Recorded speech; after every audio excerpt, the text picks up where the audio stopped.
Inilah surat Rasul Paulus yang pertama kepada jemaat di Korintus, pasal 11. Jadilah orang-orang yang menuruti teladanku, seperti aku juga terhadap Kristus. Tanda kekuasaan. Sekarang aku memujimu karena kamu mengingatku dalam segala hal dan berpegang pada tradisi-tradisi seperti yang kusampaikan kepadamu. Namun, aku ingin kamu mengerti bahwa kepala setiap laki-laki adalah Kristus. Kepala perempuan adalah laki-laki, dan kepala Kristus adalah Allah. Setiap laki-laki yang berdoa dan bernubuat dengan kepala yang bertudung tidak menghormati kepalanya. Namun, setiap perempuan yang berdoa atau bernubuat dengan kepala yang tidak bertudung menghina kepalanya. Hal itu sama seperti jika kepalanya dicukur. Sebab jika seorang perempuan tidak menudungi kepalanya, biarlah ia juga memotong semua rambutnya. Namun, jika memalukan bagi seorang perempuan memotong rambut atau mencukur kepalanya, biarlah ia menudungi kepalanya. Laki-laki tidak boleh menudungi kepalanya, karena ia adalah gambaran dan kemuliaan Allah.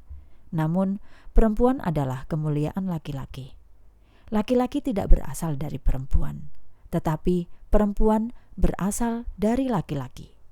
Dan laki-laki tidak diciptakan untuk perempuan, tetapi perempuan untuk laki-laki. Itulah sebabnya perempuan harus memiliki tanda kekuasaan di kepalanya karena para malaikat. Namun demikian, dalam Tuhan tidak ada perempuan tanpa laki-laki, atau laki-laki tanpa perempuan. Sebab perempuan berasal dari laki-laki. Begitu juga laki-laki lahir melalui perempuan. Dan segala sesuatu berasal dari Allah.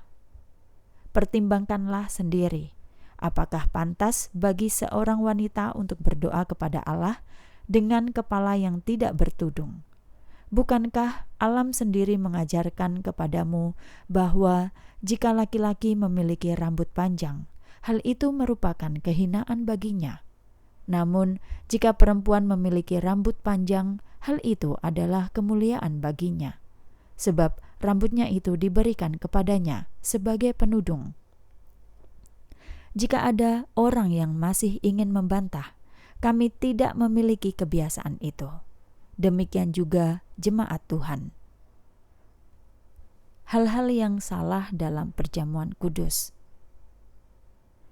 Dalam memberikan perintah ini, aku tidak memujimu karena kamu berkumpul bukan untuk hal yang lebih baik, tetapi untuk hal yang lebih buruk.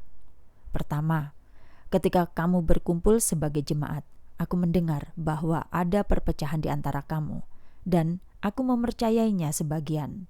Sebab harus ada perpecahan di antara kamu supaya mereka yang terbukti tahan uji menjadi jelas di antara kamu.